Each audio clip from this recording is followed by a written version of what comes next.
live here in Georgia. It is a crisp morning. Let's hope it stays this way. I love summer. I really do, but I like it to be cool. So it's a cool morning today. I hope it's a cool morning and or whatever your definition of a beautiful morning is, wherever you are at. Let me know where you're coming from.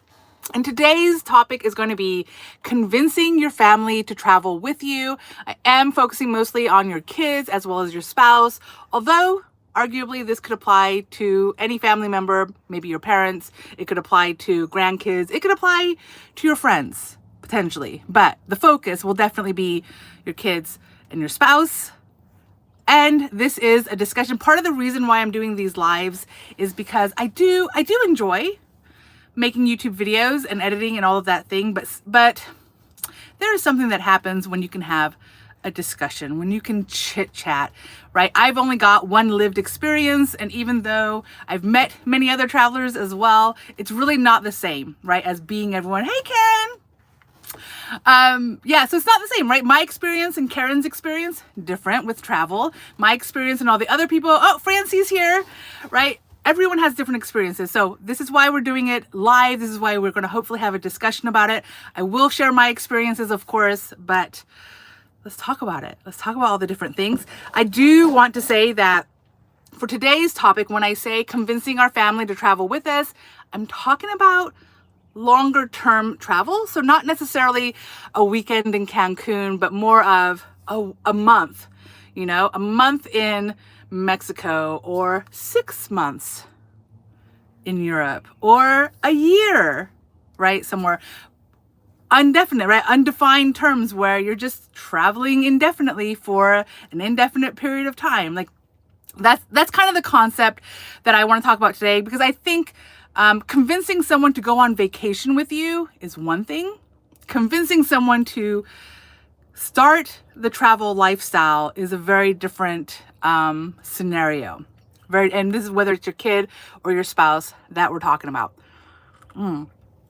So I would love to know, while we start this concept, if you've traveled, where you've traveled, and if you've traveled with kids and your spouse as well. Like just let us know who's here, who's who in the zoo, all that kind of stuff. And hopefully we'll see great comments and we can elaborate on certain things. But I want to start with benefits of travel.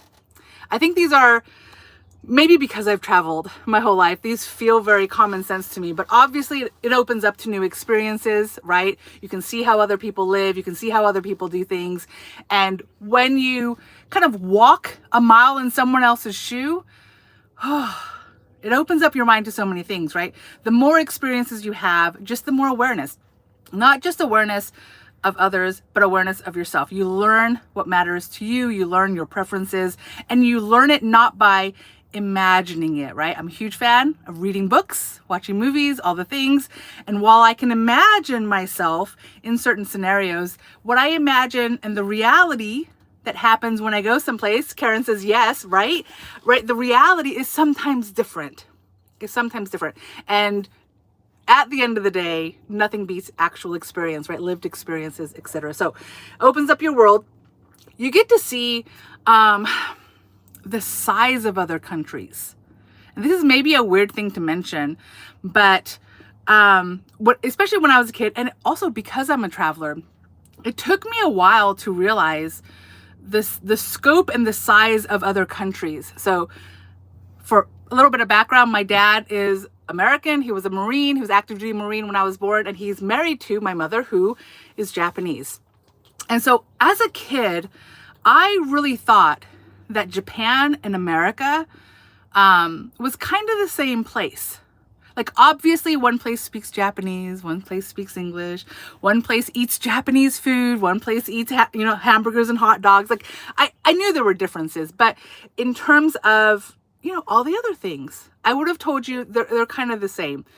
When you travel and when you, especially as you get older and you can start talking to people and asking questions, you realize the scope of life is very different depending on sometimes the size of the country, the type of government that country has, there's just so much involved, right? So you get to learn not just new experiences as a as independent moments of your life, but new experiences attached to bigger concepts, bigger life concepts, to again be able to kind of compare how you live, how you want to live, etc. And then last but not least, if you travel as a family, which is kind of today's topic, right? You get closer to each other. When you have to problem solve together, when you have to share new experiences together, you learn together how to problem solve. You learn to trust each other. You learn to rely on each other. You learn what people's skills are, what their strength is, right? In this circumstance, mom is really calm, cool, collected. She's got this. But if you put mom in this circumstance, she gets frazzled, she gets upset, she doesn't have this. Like you just learn about this. Same for your kids. You learn in this environment, my kid thrives. In this environment, a little bit of hand holding might be required or a lot more patience. So you learn about each other. As I mentioned benefits, I think we would be remiss if we don't talk about the disadvantages, the negatives of travel. And the irony with most benefits, but especially with travel, is that the benefits are also the disadvantages. The pros are also the cons. So let's explain. First benefit I talked about was new experiences. Okay, so absolutely in life and in travel, you will have new experiences.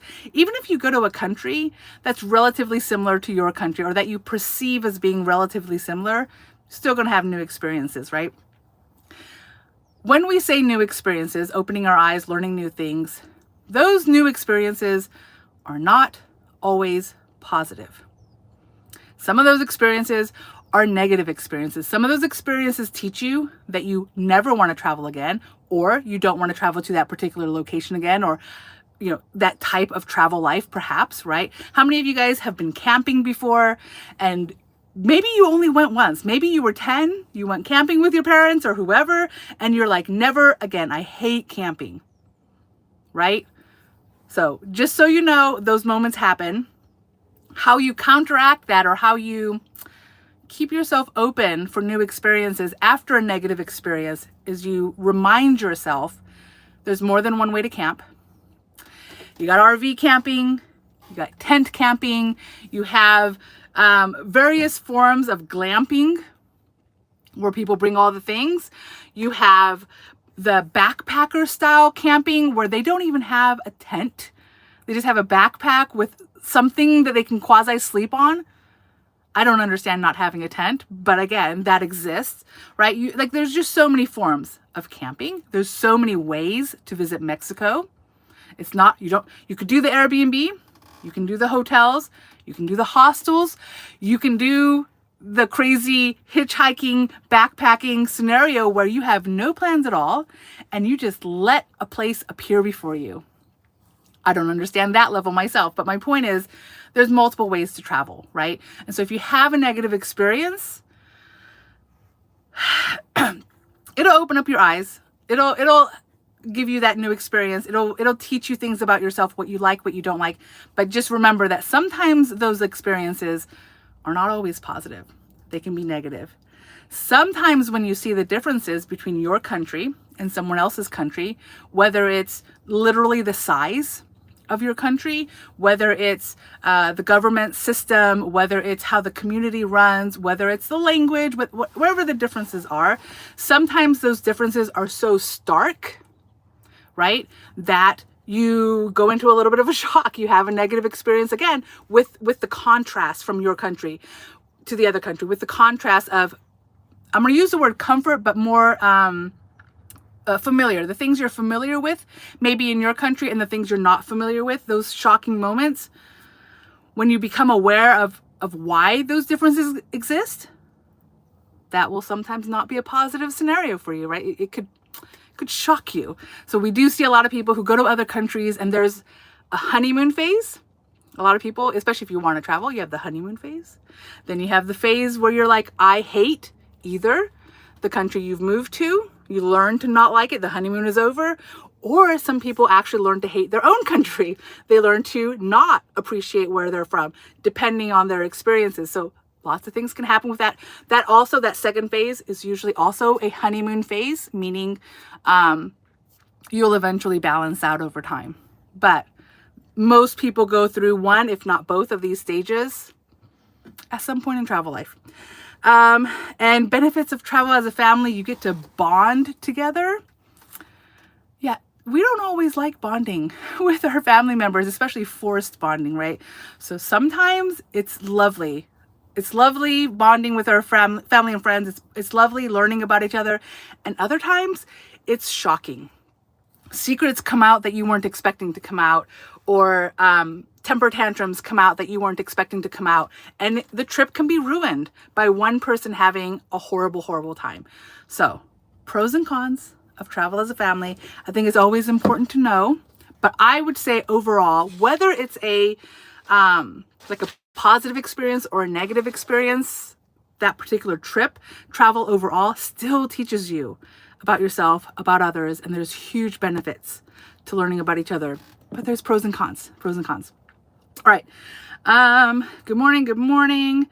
Francie says, we traveled every other year with our kids to Europe destinations mostly, as we traveled with and to visit family. So you've got family in Europe. That is super cool. Traveling with them was made much easier when they grew old enough to help. Facts. I love traveling with Alex, even when he was really little. And he was 9 when we did RV life. He was 9. And traveling to Mexico, he had just turned 10. The older he gets, just the more help he is, right? Like just physically and mentally able to help with stress. I feel like this is a similar thing. People are afraid to travel alone or travel alone with their kids sometimes because you're like, who will help me? Who will help me? Eventually your kids will help you, but there's a learning curve. Your 1-year-old is not going to do that much for you, but your 1-year-old smiling can maybe improve the moment a little bit. So there's pros and cons. They help along the way no matter what, but you are correct. The older they get, so much more helpful.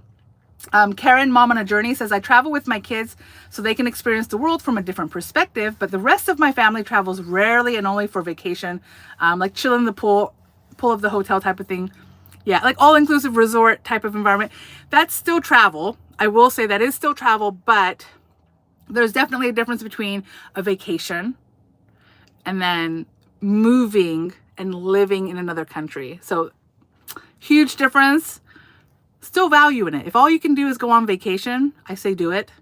Go ahead, enjoy your resort life. You still learn about other countries, just in a different way because you're getting a different perspective. Karen loves camping. I learned that I don't like sleeping on the ground. I would rather have a cot. I can do a tent, but I want it to be, I like space. I like room. So I'm much more picky about camping.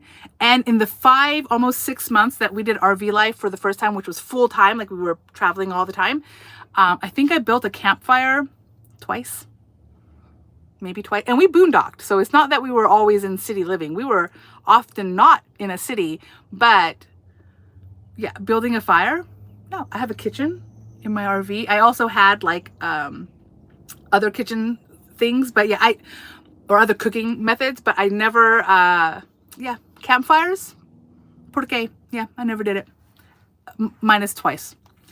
Francis says, I love the variety that travel brings, finding out how much we all share, how much we are all the same. Yes.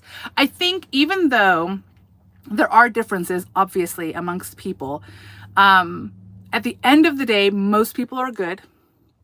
And most people, we all have similar needs in terms of kind of basic level. We just interpret those needs a little bit differently from each other. But yeah, we have much more in common with other people. And I think when you travel, you don't feel as isolated. It doesn't feel like them versus us. It doesn't feel, because you've met them, right? Whoever them are, you've met them. You've hung out with them at least a little bit.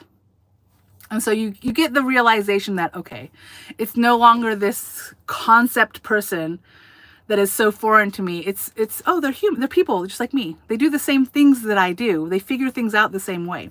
So yeah, we become much closer. Karen always likes it when I say a little bit of Spanish. Sadly, that is only, like, I only know a little bit of Spanish, but it is what it is. And you do have to practice it. My sister wants me to try to practice more of my Japanese, and I find it weird because I used to be fluent in Japanese, so I do still know phrases and such, right, comfortably. But it feels weird to say it to people that don't speak Japanese. And my sister does not speak Japanese. She just wants to hear it because it reminds her of our mom, and it reminds her of Japan when she visits. And I'm like, oh, it's hard for me to pull out. But yes, something about hearing our own languages. So for today, I thought it would be easier to start with our kids and to go from like young to old. And then after we hit the teenage years, then we'll jump to spouses. How to convince spouses to travel with us. So we're going to start with babies. I will totally learn just to hear it. Or you would totally learn from hearing it? Oh, I'm slightly confused at what you're saying. But I think you want me to speak a little bit of Japanese. It's so weird. Anyway, okay. I can't do it if I'm not in Japan / talking to Japanese people. Which is weird because technically I'm in a room by myself. I don't know maybe you're all Japanese and I just don't know it. Well, you're not all Japanese, but maybe some of the ones that are not commenting are, and I just don't know it. Okay, so traveling with kids, convincing our kids to travel. Obviously, there is an age group where you're not going to ask your kid to travel. Your 1-year-old, your 2-year-old, they really don't have a concept of countries. They don't have a concept of travel necessarily. So there's an early stage of life where there's no discussion, there's no convincing required. Your 2-year-old's going to travel with you. That's how that works when you're 2 years old. But I will say, and I think a lot of people forget, even if you're not the one planning the travel, right? So as a parent, traveling with kids can come with stress because you want to make sure your kids are okay. But just something to remember is, I think we know it, but we don't know it, right? Is our kids get stressed out for travel as well. They just don't know how to express it as much, especially when they're super young. So in addition to, obviously, you're going to make sure you have your diapers. Most countries also sell diapers. I say most, all countries. Countries have diapers. Countries have babies, therefore they have ways to take care of babies. But nevertheless, you're going to want to plan for getting the diapers. If your kid's on formula of some sort, you're going to want that. If your kid's on a particular diet, it might behoove you to bring your food with you, right? Favorite toy, etc., etc. A way to carry the child, whether it's a stroller, which strollers get difficult in a lot of places, or if you're going to strap them on your back, like wrap them on you in some way.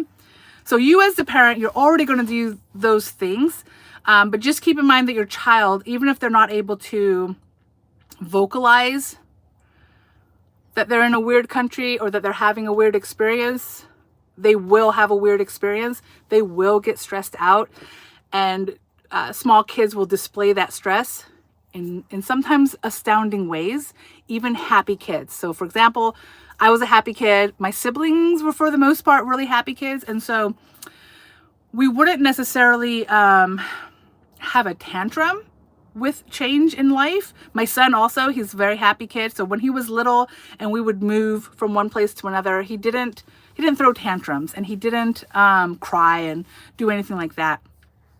Kids react weirdly. So for myself, FY or TMI information, I was 2 the first time that we moved. I was born in the US, lived here for 2 years. We moved to Japan. I moved in with my grandparents for, I'm going to say 3 years. I know by the time I started kindergarten, we were living on base because my dad was still active military. But for the first 3 years or so, I lived with my grandparents, my Japanese grandparents, in their home, not on a military base, not associated with the US at all, right? I was potty trained at 1.5 years. And my mom used to say that she thinks I unpotty trained myself when my brother was born. I was 2 when my brother was born. But the question is, my mom thinks it's because sometimes the older kids who are close to the next kid will unpotty train themselves to kind of be the baby. A psychologist, and I didn't go to a psychologist for this. I went to a psychologist because in Japan, if you want to go to preschool, you have to see a psychologist. Like you get a full physical, hearing, sight, all that. But they also do a psychological / social test to see how you interact with kids.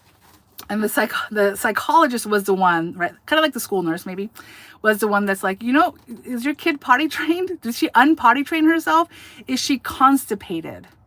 And my mom was like, what? She learned so much. But the way you go to the bathroom in the US and the way you go to the bathroom in Japan, specifically at my grandmother's house, which is a very traditional home. So newer homes in Japan, airport in Japan, all of that is going to be more similar to the way the US is. In fact, depending on where you go, it might be super fancy. But in my grandmother's house, in my Obachan's house, it was a hole in the ground. Because so Japanese people traditionally, they squat over a hole. That's how they go to the bathroom. And that environment was very, very different from the US. We see the same thing sometimes in Mexico, where you can't flush the toilet paper. So sometimes bathroom scenarios causes your kids to have bathroom related stress, bathroom related issues, like being constipated because they don't want to go to the bathroom. So they hold it. Having other, right? Anyway, a little bit of TMI, but that's just an example of a kid who is stressing, but not stressing via tantrums. However, just also know if you travel with young kids, tantrums can also happen for the weirdest things because your kid cannot necessarily say, hey, it's because I'm in a new country and I'm overwhelmed. They don't know these words. They don't know what overwhelmed means. They just know that they're not in a good place and they only know a few ways to communicate that. And so they might choose to have a tantrum. They might choose to cry. They might choose just lots of weird things. Your kid might be more boisterous than usual. Your kid might be more reserved than usual. These are all just signs that they're dealing with the new environment. So stress.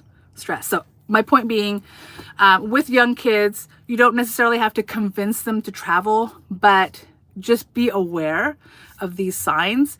And there's, depending on your kid, there might be different ways to mitigate, because travel with kids is difficult. I hope that makes sense. I saw some things pop up, so let me look at that. Francie says, just realized how the interwebs must make it easier for traveling with kids that hate leaving their friends. How much nicer that would have been to have FaceTime, Skype, Zoom. I don't like, so yes. So obviously when we were kids, when I was a kid, we didn't have Skype and we didn't have the internet. We had pen pals, assuming you knew how to write. But even mail, right? Mail is not always easy. So yeah, communication was less. I think pros and cons with that. I get almost everything. I can see a pro and a con to it. So my son definitely still communicates with his friends in Mexico, as well as, of course, the friends he's made here. On the one hand, it's positive that he can maintain these friendships. On the other hand, there is a level of being tied to your phone, being tied to what if this person calls? What if this person texts? I don't want to be out doing things because I really want to talk to my friend. So it can go multiple ways. But I think at least knowing you have access to your friends kind of quickly definitely helps. Definitely helps your kids. Francie says, oh, squat versus toilet. Yep. Saw that all through Europe. Yeah. Especially for me, at least Eastern Europe. I saw a lot more of the hole in the ground style. It's weird to go back and forth with when you're not used to it, when you're used to a toilet. But because I'd done it before, it wasn't that weird to me. But I had, because I traveled in these locations with military friends. I had friends that were like, I can't go to the bathroom here. We have to wait to get to the hotel, or we have to wait to get somewhere that has a toilet, because most places nowadays, I would say, have a mix, right? A mix of different types of bathroom scenarios. So I definitely traveled with people who couldn't do it, could not do the squatting method, which it takes getting used to. It is a thing for sure. Mom, so Karen says, yes, my kids have friends they have never met. They haven't met in person. They only Zoom. I think it's fun. I think it's interesting. It's a new aspect, right? So from a kid perspective, that definitely did not exist when I was a kid. I have lost touch with so many people over the years because I moved, and because pen pals are harder. It's harder to remember to write your friend. It's harder to remember, what did I tell her the last time I wrote a letter? When was the last time I wrote a letter? How old is she? Or they'll write and tell you things. I remember, so my oldest friend, who I met in the 2nd grade, we were pen pals until college, which is astounding because for me, we met in Hawaii. Hawaii to college was 6 different states. 2nd grade. So, and I met her in the 2nd grade. I didn't leave till the 6th grade. So from 6th grade till college, 6 different states that we lived in.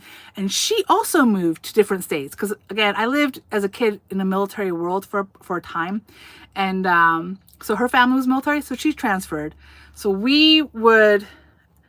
other friends, I would send a letter and it would come back returned to sender because they didn't forward the kids' mail sometimes. Remember back in the day, you had to fill out the form to forward your letters and you would have to say the names of all the people you're forwarding?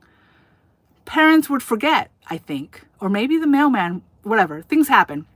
But many friends, they would move and I would get a return letter because they moved and there was no forwarding address provided via the post office, and therefore we lost it. I do not know how my friend Gina and I lasted until college.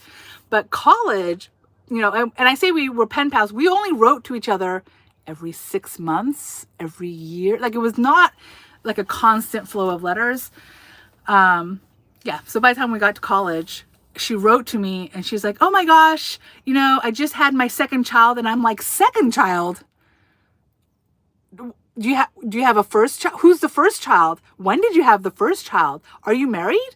Are you divorced? Are you like what? It was almost like I just knew nothing about her.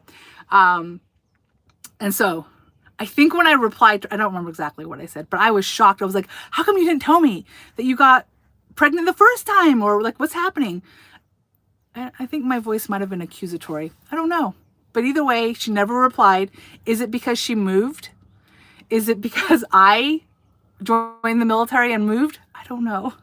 Hard to say for this time period because we weren't the best pen pals. But yeah, that's my longest pen pal relationship. And we wrote so infrequently that we didn't keep track of each other's lives. So I hope she's doing well wherever she is, whatever she's doing. Okay. I think we're caught up on the messages. So again, certain age, we don't really have to convince our kids, but we do want to make the travel experience comfortable for them, as you can imagine. And just keep your eye open. Different people relate to travel and stress differently. And especially kids, they only have, a certain amount of experience at age 2 to know how to handle stress. The way they decide to handle stress can be very different. I do lean towards, especially when you're traveling with kids, you as the parent, whether there's one of you or 2 of you or whatever, we are the protector of values. We're the protector of routines. We're the protector of, safety. We are the keepers of all those things. And routine for young children, and honestly for adults, is very important. And so figuring out which routines have to be flexible and which routines really need to be maintained can be a tricky business, but that's your job as the parent traveling with a very young child. I said earlier, every country has diapers, every country has, ways to take care of children because every country has children. But when we talk about routine, for some kids, this particular brand of diaper matters. Huggies in the US is not necessarily the same as Huggies in Mexico. I can tell you, Huggies in the US, there's a couple types of Huggies, right? Pampers, whatever, within the brand. And you learn as a parent, hey, when I buy this brand of Huggies, my kid gets rashes, he leaks, whatever mess happens. But when I get this type of Huggies, he doesn't. There's no rash, he's comfortable, he's perfect. Like that happens in the US. So imagine that happening in another country.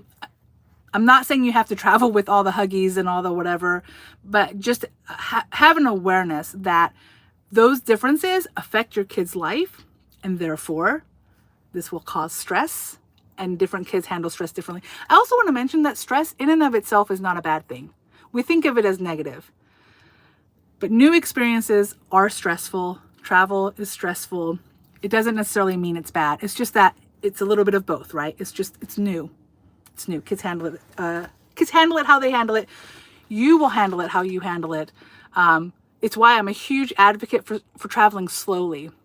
When you travel very quickly and too many things are changing around you, it gets really hard to observe each other, right? And to see how the kids are reacting to different scenarios. It's really easy to assume that it will work itself out, or that that it's temporary, because you're moving so fast. When you're in transit, too many things are happening, so it's hard to have a control to compare. So I'm a huge fan, if possible, of staying in places a significant amount of time. Now, you guys know I stay in places for months and months and months and years sometimes. But I would say, especially when traveling with little kids, the longer you can stay, for some people that's a week, for other people that's a month. For people like me, it's years. But if you can stay a little bit longer to learn how your kids act in different countries and different scenarios, and observe each other, right? There's a benefit. Also, when you travel quickly, it's hard to fully grasp the new location. You're not going to learn as much of the new location if you're constantly moving. It's almost like if you ever look up top things to do in a city or a country, if you only do, like, you will only really have time for those items. You'll find yourself seeking whatever Google tells you is the top things to do, and you'll forget all the things, the lifestyle things that country provides, because you'll be so busy pursuing kind of the Instagram worthy activities. So just keep that in mind. The slower you travel, the easier it will be on each other, but I think also especially on kids who like routine of some sort. Okay. Something I do want to mention for kids, again, because they don't understand, but really this applies everywhere, is always have a backup plan. You might not know that your kid is allergic to certain things until you go to a country and find out. And depending on the allergy, some allergies are severe, some allergies are very mild. You might not be able to stay in that country or that city. So I would say if you're traveling with kids, theoretically, even if you're traveling alone, although more risk is tolerable when it's just you, but have a backup plan, whether it's to move on to a different city within that country, to move to a different country, to go back home, whatever option you choose, but have a way to do it. I'm not saying you have to buy a two-way ticket so much as having the funds and or access to funds that can help you go to a different place, because you never know. You never know. Francie says, wow, I could have used this video back then. Traveling slowly is best. Oh, I missed the rest of it. And I was this year's old when I learned that. Yeah. I think for me, because we always traveled slow, like sometimes I feel weird calling myself a traveler, because we associate travel with vacation, with quick travel. It would be more accurate to say we moved. I've moved to different countries, I've moved to different states, and I've lived there for a significant period of time. And it's when I can compare moving to these different countries to when I do go on vacation and I travel, and when I talk to other people who are doing it and they complain sometimes about their kids, how weird their kids are acting, then I'm like, I can make that comparison and go, oh, this is stress. This is how your kid is showing stress. And you don't realize it when you're traveling because there's so much new. How do you know what is stressing your kid, right? When I was, again, 2 and I decided to not potty train unpotty train myself, is it because I became a big sister? That is a thing. People absolutely unpotty train themselves when they get a younger sibling. Is it because of travel? Travel in general, maybe not specific to Japan. Is it specific to Japan? I don't remember being 2. So I can't tell you with certainty if it was travel and if it was bathroom. I just know that my mom assumed it was because I became a big sister. But the psychologist assumed, and I say assume, the psychologist only watches the kids for a few hours. for the purpose of whether we're ready to go to school. That's kind of the purpose of it. And so she was just saying, your daughter is doing certain things that lets me know she's constipated, which I was. And so the question becomes, why am I choosing constipation as a way to handle my stress? Or, so she said she's probably avoiding literally just going to the bathroom because it's so different. Will we ever know? No. What I do remember, especially in elementary years, I had a lot of prune juice in my life. I had a lot of prunes in my life. My mom had, I think it was a 5-minute hourglass. So anytime I went to the bathroom, no matter what for, my mom required that I sat there for 5 minutes, because part of constipation, especially if it's like a mental constipation as opposed to a physical, is you don't relax enough to go, if that makes sense. So I remember, but I don't remember like actually being 2 and how I react, because that's too long ago. I'm not 2 anymore. Okay, so that's small kids. Then you have, I'm going to use the word teenager, but I'm using this term loosely. So to me, a teenager could be a 7-year-old all the way through to the teenage years. And so the important factor is, at a certain age, your kid starts to have firm opinions of themselves and firm opinions of what they like or dislike. So at age 2, your kid probably can tell you that they don't like broccoli, or they don't like, certain things. But it does take a little more maturity for your kid to know that they hate being outside. So if you say camping, they're going to be like, nope. If you say RV life, they're going to be like, nope, I hate being outside. And they associate RV life with outside, which is fair. Camping is also associated with outside. Fair. So many campers, I would say, actually don't have an outdoorsy life. So many RVers, I follow a lot of RVers, of course, on YouTube. And some RVers, I never see them outside. They're always in their car, traveling to wherever they're traveling to. They're always visiting, houses or museums, or like they're visiting what they enjoy. And if they're not outdoorsy people, they're not doing outdoorsy things.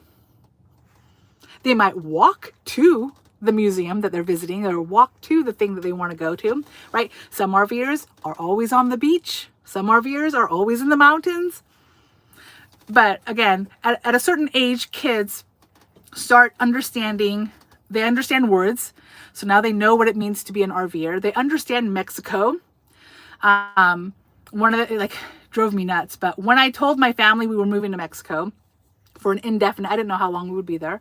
My nephew, who has never been to Mexico or any other country, was like, why Mexico? Mexico's nasty. He said it with such conviction and such opinion, that he worried my son, who at the time we had not been to Mexico yet either. And I had to tell my son, I'm like, first of all, this kid, and I love my nephew, but he's never been to Mexico. He doesn't know. And I don't know what book or movie or show he's watching or who he's talking to have a negative impression of Mexico. But what I know for a fact, it's not based on reality. It's not based on experience. It's based on something he read. So again, I'm pretty transparent with my kid. I like to tell him most of my thoughts. I'm a talker. So I had to explain to Alex, listen, Mexico is big. Right? It's not as big as the US per se, but it is a fairly good sized country. And therefore, we're going to start with this one place. Why did I told my son, I'm choosing Merida. Here's what I think is wrong with Merida. It's hot. I say wrong, but what I think I won't like about Merida is it's hot, very, very hot. And my son already knows, I don't like the heat. Again, RV life, we traveled north to avoid the heat. I don't like it.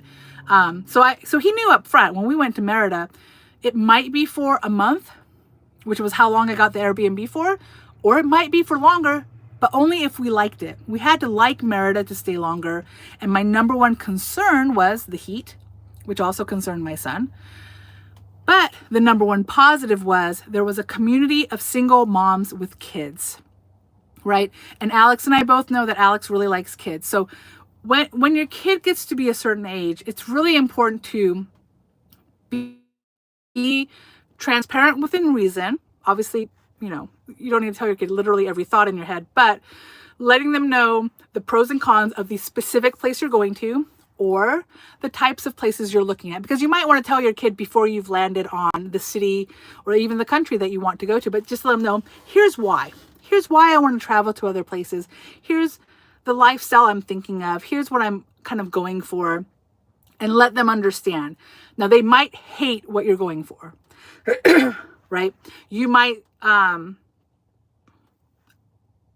be wanting beach life, or you might be like, whatever picture you have in your head as the parent might be in direct contrast with your kid. And so I think it's important to let them know the truth, what you're looking for, what you're aiming for, and then what the positive is for your kid. It's different. I don't think of myself as someone who caters my life around my kid. It's not my job to cater my life around my kid. My job is to obviously take care of my child. He needs to be taken care of. He needs to be safe. He needs to be all those things. He needs to learn how to become an adult. He needs to learn that as an adult, here are some decisions I make to make sure that we're okay, whether it's financially, health, etc. Like he just needs to learn to do those things for himself. So it's not about me catering everything to him, but it is about, he is an important aspect of my life. And when someone is important to you, they matter, their opinions matter, and I will take it into consideration. So if I did not have a child, never in a million years would I have even visited Merida. I can tell you that for a fact. I hate being hot. And so if a city or place has a reputation for being very, very hot, I will not go there. Like, I don't see why I would go there. But I looked up Mexico, and I looked up all the different cities that people recommended, blah, blah, blah. And at the time, I think now I feel like there's more other cities than what appeared to me when I was initially researching have appeared now. And I don't know how to phrase it exactly, so much as I didn't know anything about Mexico. And so when I researched it, I typed in things like best place to live in Mexico, best place to visit Mexico. And so that brought up a lot of touristy areas, and Merida seemed less touristy, which I appreciated, but still has expats, which as a traveler, I do not shun expat environments. I understand the wealth of knowledge and assistance you can get from other expats who speak your language fluently, right? Who understand kind of where you're coming from. So I thought Merida had that aspect perfectly balanced. They just had this heat issue, which I have lived in heat areas only because of the military. And so I know I won't die, and I know my kid's not going to die. So we can try it for a month, and then we'll move to other parts of Mexico, which are not as hot. Turns out we really enjoyed Merida. We enjoyed the people there so much, so we stayed longer. But my point is just, as you choose places for you and your family, to a certain extent, your kid doesn't have a say. To a certain extent, it's your life, and your kid goes where you tell them to go, right? They didn't choose to be born in Oregon. They didn't choose to be born, like, they're your kid. You are responsible for taking care of them. If you think that moving to Mexico, traveling in an RV, going to Europe, whatever those things are, if you think that is going to take care of your kid, at the end of the day, you have veto rights. You have the right to choose that. But while we're not going to necessarily cater our entire lives towards our kids, we need to hear them. We need to understand them.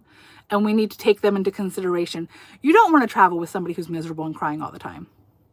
That doesn't help anyone.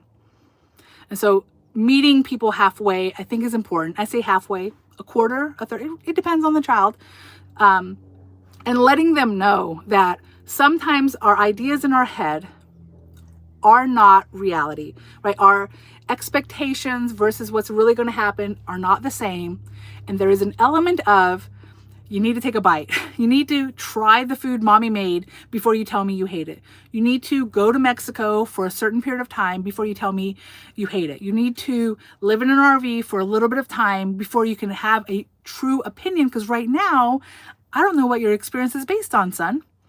So when it comes to kids, there's an element of, you do what I say, but to make everyone's life pleasant, you need to hear each other out. Also, especially the more aware your kids get and the more intelligent and not just intelligent, but like able to vocalize, your kids are able to then tell you things that you didn't know about yourself. Again, traveling as a family, you learn each other.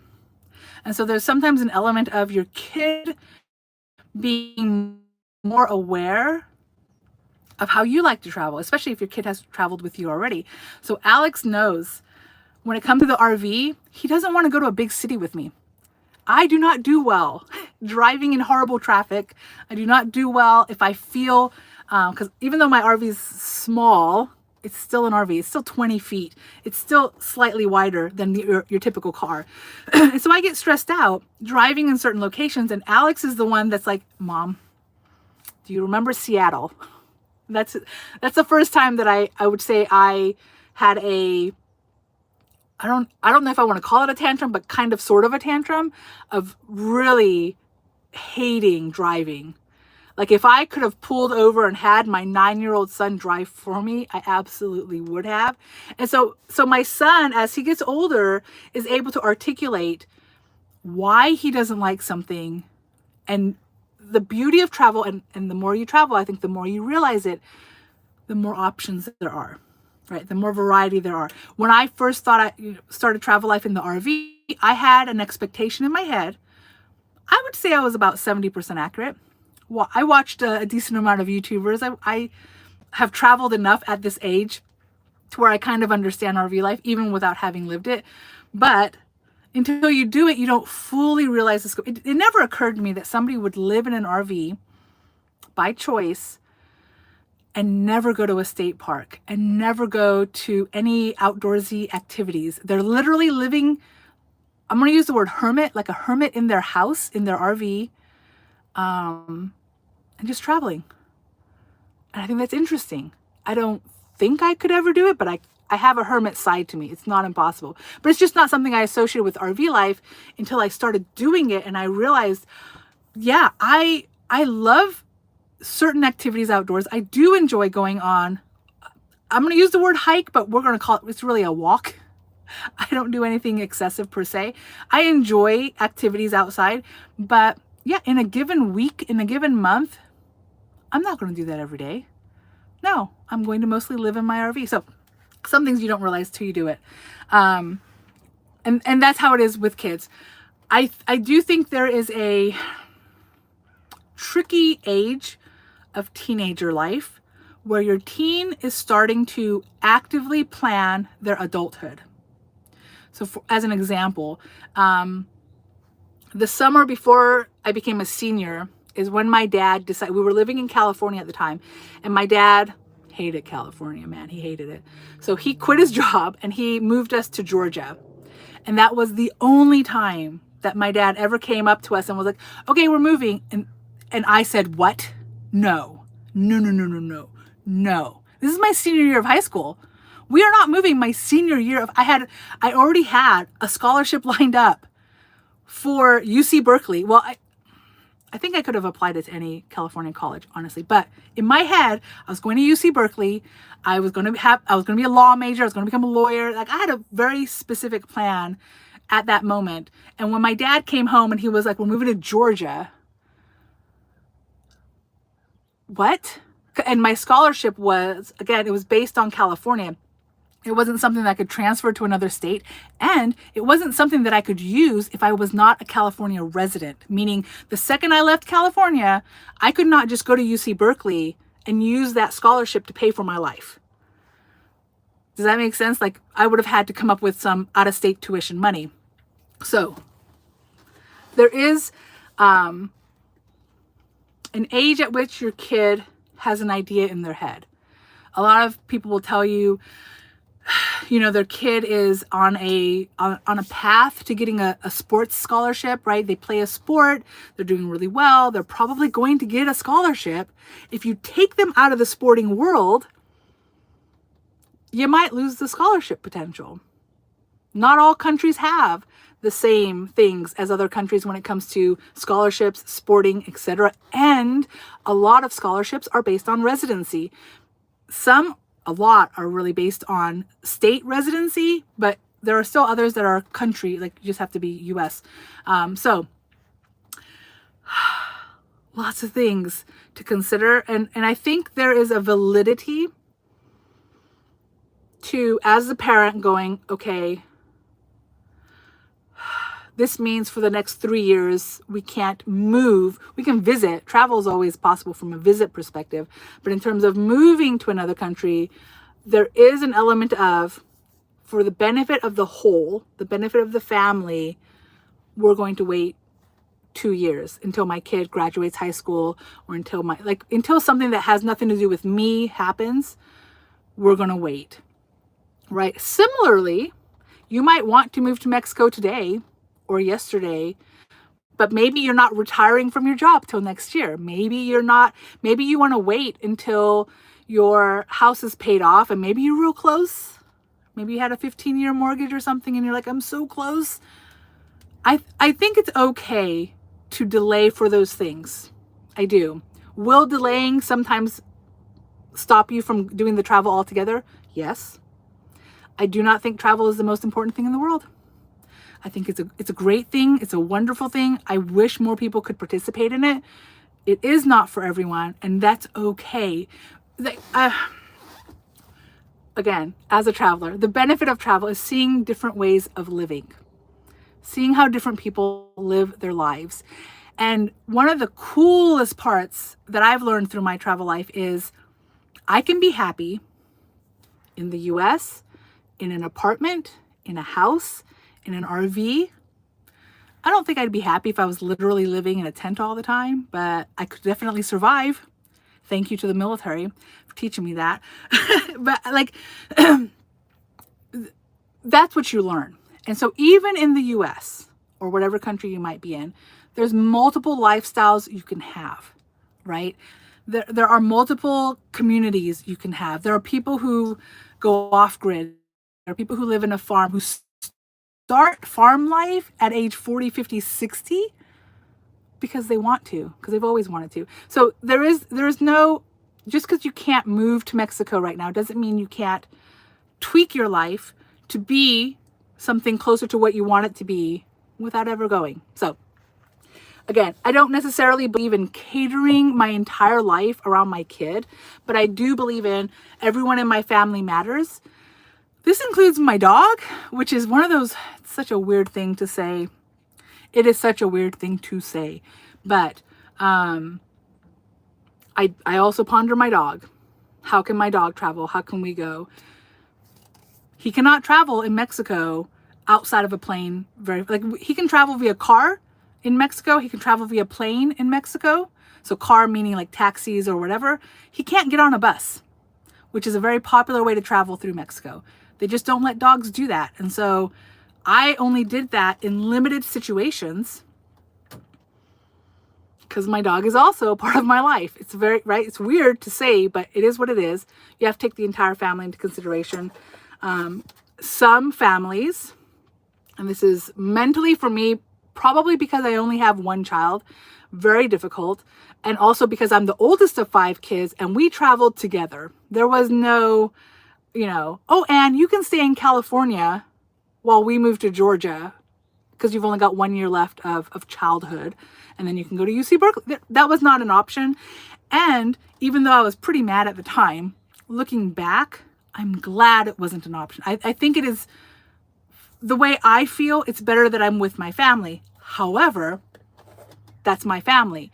I think depending on your dynamic, depending on who can take care of your child, I have seen a handful of mothers. The ones I have in mind, honestly, are all single mothers, where they allow one of their kids, these are mothers with multiple kids, to live with a different person. So sometimes it's the dad, sometimes it's the grandparent. This happens in the military all the time, where families separate because one of your kids or your spouse, sometimes they can't handle the constant travel, and so they stay in one place. And then the military member, we have to go where we go, but the family stays put. So I've seen it happen. There's lots of stress with that. There's lots of difficulty with that, but it's not impossible. You are not the worst parent in the world to do this to your kid. especially because you're not doing it to your kid. It's a discussion, a huge discussion, again, it's a big deal, but it's something that you and your child, who you think will be okay without you, it's a huge discussion you have with your kids. So there are a handful of people where they actually separate the kids from the parents, again, in a positive way, right? You'll live with your grandmother for the summer or for whatever, especially if you don't know how long you're going to be traveling. So some people do that. It's scary. All right. let me catch up a little bit. Yeah, Francis says, include everyone in decision making when it affects the flow. It really does. It really does. And it is a luxury to be able to do that, right? Because sometimes you travel because you have to. Again, I was military. We have to travel. Sometimes you travel because the lifestyle you have maybe currently is not sustainable. And so you have to go someplace that's more affordable. My dad moved to Georgia, one, because he hated California, but two, because Georgia's cost of living compared to California significantly lower, right? Especially at the time. Actually, I'm sure even now, I'm pretty sure it's a significant difference, but it was significantly lower. He was going to start his own business. That was what his plan was for moving to Georgia, which meant the first year, you're probably going to be in the minus, right? So at this point, my dad was retired military. So we had some income coming in that will help. My mom was also going to get another job. So it was going to be a financially hazardous situation, if that makes sense. And I say hazardous, it's not hazardous per se, but it was, he picked Georgia because it was going to be affordable to his income and to what he thought he could generate with the new company he was going to start. My dad had never started a company. He's not an entrepreneur per se. He just, at age about 47, he was like, nope, I'm done. I'm done having a boss. I'm tired of it. I'm going to start my own vending machine company, very small, that's what he did. He bought vending machines, he bought candies, he bought Cokes, and he stuck it in the machine for people. When my dad told me this also, my brain, which was also not entrepreneurial, was like, Dad, are you kidding me? You're going from he was close to making 100,000. This was back in the day, okay? Back in the day in California, to selling candy bars. My brain couldn't wrap around. He made it work. He's my first entrepreneurial. And he doesn't think of himself as entrepreneurial, by the way, but looking back, he's the first person that did that and he opened my eyes to possibilities when it comes to income. So I'm so appreciative, but I thought it was crazy. He could not have afforded, if it crossed his mind, family, let's say in California, and I did have some family there was no way he could afford to give money to that family to help with, right, to compensate taking care of me while he starts a new career in a new state, literally the opposite of the US. So yeah, sometimes it's not a choice, but it's not, I've grown to understand that it's not abandoning your kids necessarily to let them start adulthood a little early. Who says 18 is the age that you're officially independent, right? So touchy area, but just letting you know. All right. Karen says, I would have been a great lawyer. I can tell you now, I would not have. I would have been a great lawyer if I was the boss. I am surprised I lasted 20 years in the military. I really have my own opinions of things. And if it came to defending someone I didn't want to defend, I would have been fired. I think things happen for a reason. So it's a really good thing I didn't become a lawyer. Okay, we've been talking almost an hour, guys, and we haven't even started talking about spouses. But I will say this, I think so. Huge difference between your child and convincing your spouse is that your spouse is a full-grown adult and they don't have to do anything they don't want to do. They don't necessarily have to rely on you per se. Okay, it depends on the spouse relationship, but either way, they have more of a say, is my point. So your kid, your 16-year-old that doesn't want to move to Georgia, while you might appreciate and hear her when she says, I don't want to do this, at the end of the day, mom and dad win. I will move to Georgia. Nothing we can really do about it. And I think that's the way it should be. Mom and dad know best for a certain period of time. When it comes to your spouse, it is a similar concept, meaning you want to hear your spouse. Why does your spouse not want to go to Mexico? Why do they not want to do RV life? Why do they like, what is the picture in their head? And where is the disconnect? Because you and your spouse, like you got married for a reason. You have a bond or a unity in common. You are together.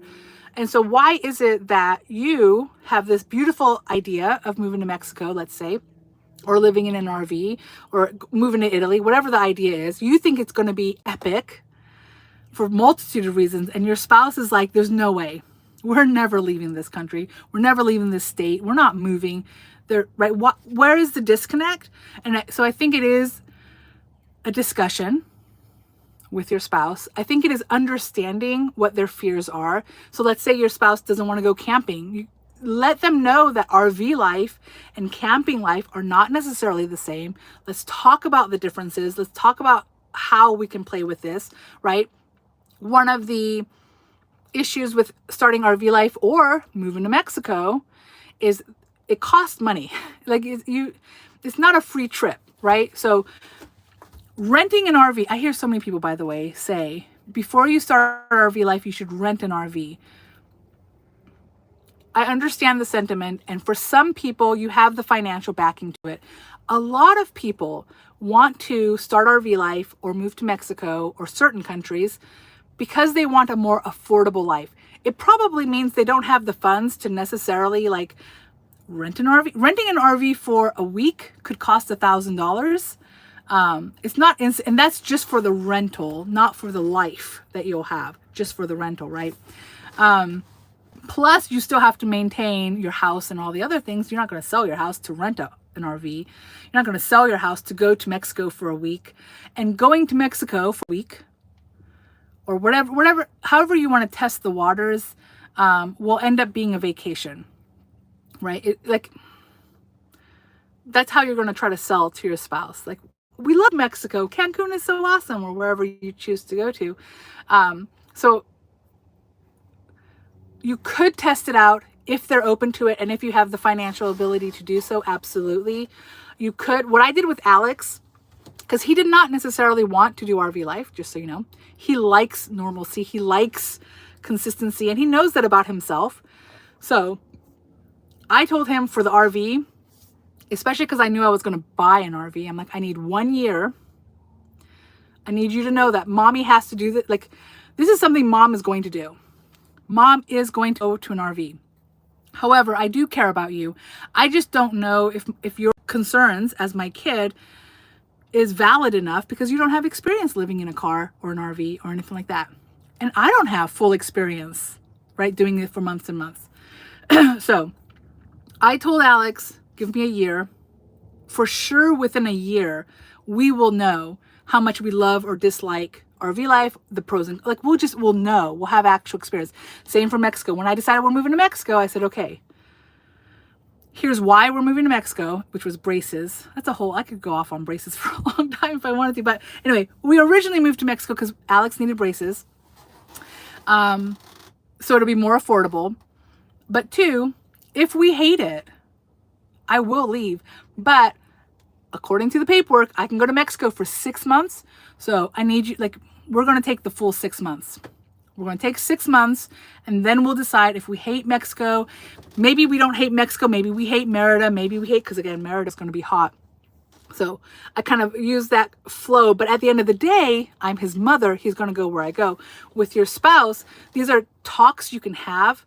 How, is it possible that we take a month off of our life right now, go to Mexico for a month, and experience it day to day and see how it is, how it isn't?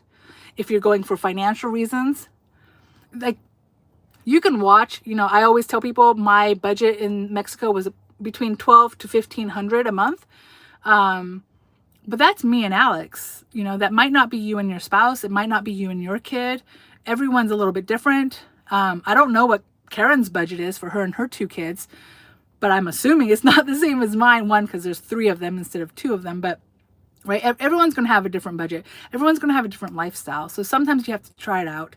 If your spouse is open to that, that would be great. You could test it out. Not all spouses are even open to it. And I do think at the end of the day, what's more important than travel is family unity. It's you and your spouse being together and living a life together and figuring out. So sometimes you might have to go, why do I want to move to Mexico so badly? Especially if you've never lived there. What are the reasons? What are my whys? What are my priorities? Figure that out. Express that to your spouse. And sometimes it might take the two of you working together. Obviously, you also want to hear your spouse's why and her or his reason why they do or do not want to travel. And come up with a plan. Because if you're very unhappy and your spouse is saying they're very happy, this is not a good situation, right? So you still want to come up with, here's why I'm unhappy. What are other options then? If Mexico is a hell no for you, why do I want to go to Mexico, and what can we do now to get closer to that, right? Not so far that you'll be unhappy, because then it just reverses the situation, and that's not good. But how can we get both of our lives to meld? What are the changes that need to be made? Can we do in between steps? Maybe it's not that your spouse is anti-Mexico. Maybe they're anti-renting the house out. Maybe they're anti-selling the house. Maybe they're anti-learning a new language. I believe Ajijic is like 40% expat. And I've never been to Ajijic, but I'm betting the amount of English there is astounding. So I started in Merida, and I felt like a lot of people spoke English, but obviously more people spoke Spanish. Then I went to San Cris, where the percentages changed. Many more people spoke no English, and they spoke Spanish, obviously. When I visited Merida again, it was like going back to the US for me. Like, there was an element of everyone speaks English. It felt like everyone spoke English there. So if it's a language issue, and I know people get angry at this, the whole, you're in Mexico, you should learn Spanish. You should, but it's not as easy as you think it is. And likewise, there are pockets of the US that does not speak English. It is what it is. This is how some people travel. So a place like Ajijic, having 40%, 40% is the number of expats. They have 1 million people, 1 or 2,000. They're a population of 200,000. So 40% is a huge amount of expats. And most of those people are US and Canada based. They're speaking English. So that could be an alternative. I personally would not want to move to Ajijic. It does not appeal to me. But if language was super important to Alex, because I pondered this as Alex wanted to come back to the US, maybe I should look at places in Mexico that speak more English. That's a thing. Right? So again, having that discussion with your spouse, why exactly? And then finding the meeting place. Because maybe you think you want to move to Mexico. Maybe you don't. Maybe you will also go to Mexico and be like, it's not exactly perfect either, right? So understanding yourselves is super important. Understanding your why, communicating that with your spouse, and then encouraging your spouse to do the same so that you understand each other's whys, why you're afraid of it, why you don't want to go, what makes you concerned. Maybe there's a different country your wife would rather go to, or your husband would rather go to. Maybe it's, right, Mexico for the US. We know a lot of people are scared of Mexico. It's not necessarily founded. However, if someone is sincerely afraid of going to a country, I don't think you should necessarily force them to, right? Well, one, I don't think you can force another adult to do it, but I don't know why you would want to. So there are many other countries, right? Figure out the thing. A lot of people go to Mexico because of cost of living. There are other countries that are more affordable than the US. Maybe try those countries out first, especially if that country does not terrify your spouse as much. That's okay. Start with the place that you're most comfortable with. When I hear single moms say that they can't travel overseas with their kid, I like to ask them, where have you gone with your kid? Have you gone to the state parks in your country or in your state? Have you gone to someplace within the US with your kid? Because again, travel is stressful. You don't always know what you need until you do it. So, if you live in Georgia and you travel to Yellowstone, you're going to learn the things your kid needs, similarly to if you move to Mexico. right? It's not going to be the same, but it's just going to get you closer to the comfort of traveling with your kid. So it's the same thing with your spouse. If you have a spouse that's terrified of traveling outside of the country or whatever, okay, cool. Let's travel in the country to a place we haven't been and get that travel, habit, that travel comfort higher up, so that you can tell yourself, okay, I've lived in my RV. So we'll go with Mexico. People are afraid at having a bathroom where you cannot flush your toilet.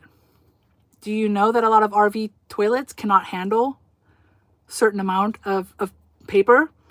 And so they sell RV toilet paper, which is super, super, super thin.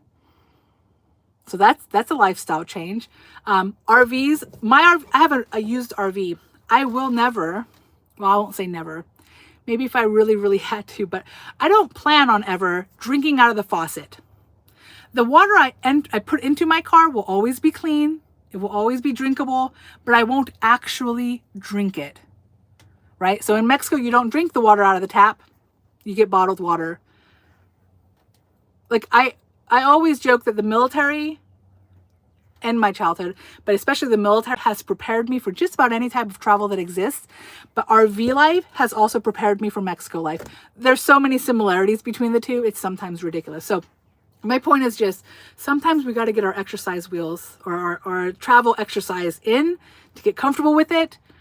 And once you do it a little bit, you can do it a little bit more, et cetera, et cetera. Mexico, from a US perspective, is a great first country because it's so close. Because a lot of the customs are similar. They're not the same, but they're similar. We have similar value systems, etc., to Mexico. So it's not as dramatic as moving to Dubai. That would be a much more dramatic situation for you and your family, right? So this is how I would recommend getting yourself acclimated. I did so much talking, and I just how did you guys, and I know we're going really long here, but I would love to know, how did you convince your spouse or your kids to travel? If you did, I'm curious to know how you did it. Because I think each person is so different. How you individually convince someone is going to be unique to you, right? Let me see if I've got messages. Hold on. Oh, Karen had to go. Sorry. Bye, Karen. Oh, John is here. Late check-in. Good morning. Good morning. We're still talking, so I guess it works. Francis says I would make a great lawyer. I appreciate the compliment. I am way stubborn-headed, though. Way. I couldn't. Lawyers have bosses. Again, I'm surprised I lasted 20 years in the military. Very surprised. I'm glad I did, but very surprised.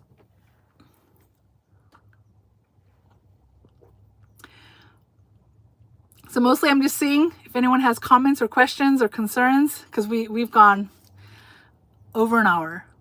It's my longest live yet. But I think we're done. I think we're done with questions. So guys, this was a great topic. I'm a talker. I love talking about all things. So I enjoyed having this conversation. Francie, no need to convince him to travel, but the state of the world has convinced him to join me in Mexico for good. Sometimes our spouses don't need to be convinced. This is fact. This is fact. And I do think it's nice when you and your spouse and your kids and everyone is kind of open to new experiences, open to the idea of travel, even if it's temporary maybe, but open to it. Yeah, I think that's epic when you can be on the same page. Okay. I think that's it for all the comments. Thank you guys for joining me on this super long live. I am going live again on Sunday at 9 o'clock. So there's not going to be an edited video this Sunday. We're going to do another live. Let me know what topics you're interested in. In the community tab, I put 4 subjects. One of them was this, but I think the second highest, or sorry, I think the first highest is actually Mexico versus Europe. And so that's probably the topic we're going to do. But either way, the topic for Sunday is going to be whichever has the most votes on that section. If I didn't mention on the poll, a topic that you do want to talk about when it comes to travel, let me know in the comments there or in here. And I will schedule that in somewhere in one of these lives so we can talk about it. Thank you for joining me.